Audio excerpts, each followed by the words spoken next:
இன்னைக்கு கேப்சிகம் புலாவ் எப்படி செய்யலான்னு பார்க்கலாம். என்னோட சேனலை ஃபஸ்ட் டைம் பார்க்குறீங்கன்னா சப்ஸ்கிரைப் பண்ணிக்கோங்க. பக்கத்தில் இருக்க பெல் ஐக்கானை கிளிக் பண்ணிக்கோங்க.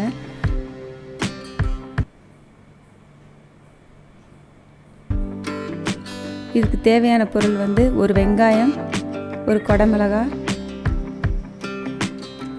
ஒரு தக்காளி, அப்புறம் காரத்துக்கு ஏற்ற மாதிரி பச்சை மிளகாய் சேர்த்துக்கணும். போட்டு இது எல்லாமே பேஸ்ட் மாதிரி அரைச்சி எடுத்துக்கலாம். இந்த மாதிரி நைஸாக அரைச்சி எடுத்துக்கணும். அடுப்பில் குக்கர் வச்சுட்டு 3 டேபிள் ஸ்பூன் நெய் ஊற்றிக்கோங்க.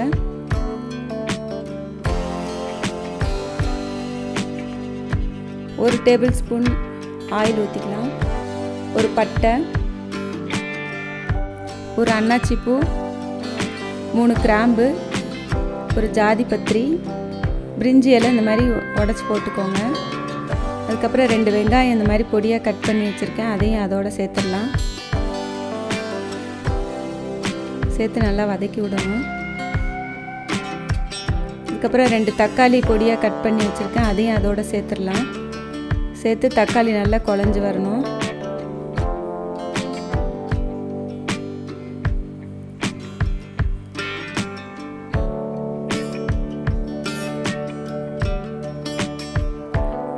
இஞ்சி பூண்டு பேஸ்ட்டு 1.5 டேபிள் ஸ்பூன் போட்டுக்கலாம்.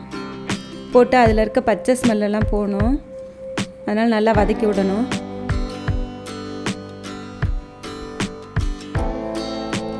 அப்புறம் அந்த சாதத்துக்கு தேவையான அளவு உப்பு இப்போயே சேர்த்துக்கலாம். அப்போ தான் தக்காளி சீக்கிரம் குழஞ்சி வரும், உப்பு சேர்த்தாதான். அதுக்கப்புறம் நம்ம அரைச்சி வச்சுருக்க பேஸ்ட்டை வந்து அதோடு சேர்த்துடலாம். சேர்த்து நல்லா அதில் இருக்க பச்சை ஸ்மெல்லும் போகணும். நல்லா வதக்கி விடணும். எண்ணெய் பிரிஞ்சு வர வரைக்கும் வதக்கி விடணும்.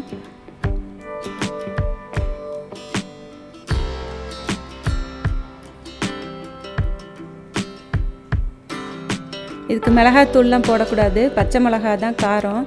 அதனால் அதுக்கேற்ற மாதிரி பச்சை மிளகாய் சேர்த்துக்கோங்க.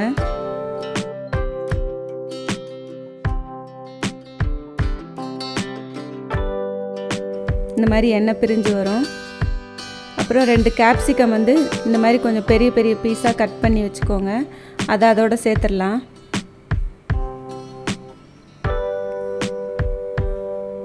அப்புறம் புதினா கொஞ்சம் சேர்த்துக்கலாம். ஒரு கைப்பிடி போட்டிருக்கேன். போட்டு எல்லாத்தையும் நல்லா மிக்ஸ் பண்ணணும். அப்புறம் இதுக்கு வந்து நான் வந்து தேங்காய் பால் தான் ஊற்ற போகிறேன். 300 ml வந்து தேங்காய் பால் ஊற்றிக்கிறேன். தண்ணிக்கு பதிலாக நான் தேங்காய் பால் தான் ஊற்றுறேன்.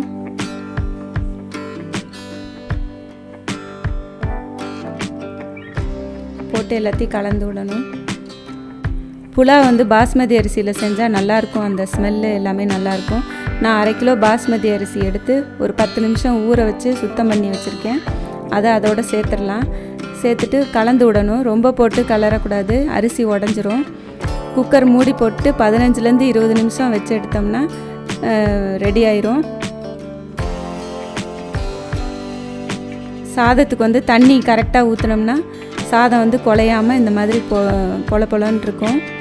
இதை செஞ்சு பாருங்கள், இது ரொம்ப நல்லாயிருக்கும். இந்த கேப்சிகம் வந்து அரைச்சும் ஊற்றிருக்கிறதுனால இதோட டேஸ்ட்டே ரொம்ப நல்லாயிருக்கும். இதை செஞ்சு பார்த்துட்டு உங்களுக்கு பிடிச்சிருந்தா லைக் பண்ணுங்கள், ஷேர் பண்ணுங்கள், என்னோடய சேனலை சப்ஸ்கிரைப் பண்ணிக்கோங்க. தேங்க்யூ.